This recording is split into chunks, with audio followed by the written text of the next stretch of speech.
Konnichiwa, salut à tous. Aujourd'hui nous sommes à Tokyo dans le quartier de Roppongi et je vous emmène à l'événement Design Touch.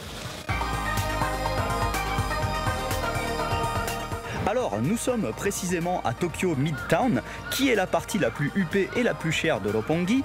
Et Design Touch, c'est un événement qui a lieu tous les ans et qui est une sorte de mélange de design et d'art.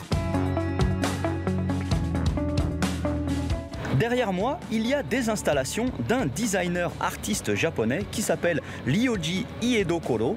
Et ses œuvres sont pas mal basées sur les interactions avec la nature, notamment avec la lumière.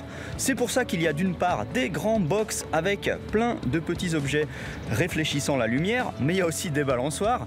Et à côté, il y a de grands panneaux qui sont censés faire visualiser la lumière du soleil et le vent.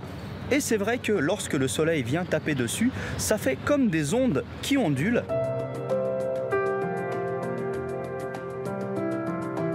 Là, je suis à l'intérieur du parc PAC, une zone assez ludique dans laquelle on peut faire plein de choses, par exemple s'amuser à construire soi-même ses structures avec le design que l'on aime en partant de rectangles et triangles en plastique.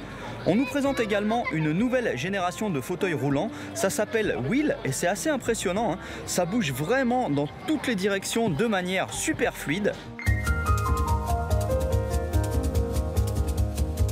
À l'intérieur aussi, il y a pas mal de choses à voir. Il y a notamment une installation qui amuse beaucoup les enfants parce qu'il y a des centaines de papiers de toutes les couleurs qui tombent sans arrêt du plafond et on s'amuse à choper au passage sa couleur préférée.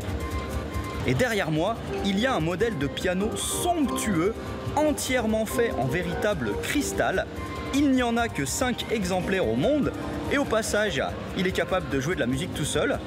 Et en plus, c'est à vendre, donc si par hasard vous avez 100 millions d'yens, soit à peu près 800 000 € dans la poche, vous pouvez repartir avec.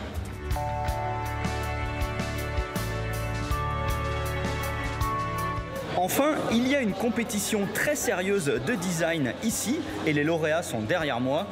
Franchement, certains objets sont à la limite du what the fuck. Mes deux préférés, ce sont tout d'abord des pailles sur lesquelles sont dessinés des personnages. Comme ça, quand on courbe la paille, eh bien, on a l'impression que le personnage s'incline et s'excuse à la japonaise. Et mon autre objet préféré, c'est un thermomètre. À côté de la température, il y a un emoji qui s'affiche. Comme ça, bien sûr, l'emoji va changer en fonction de si vous avez de la fièvre ou non. Voilà, Design Touch, c'est vraiment un événement que j'aime beaucoup car c'est toujours complètement différent d'une année à l'autre. Allez, à plus, ja ne.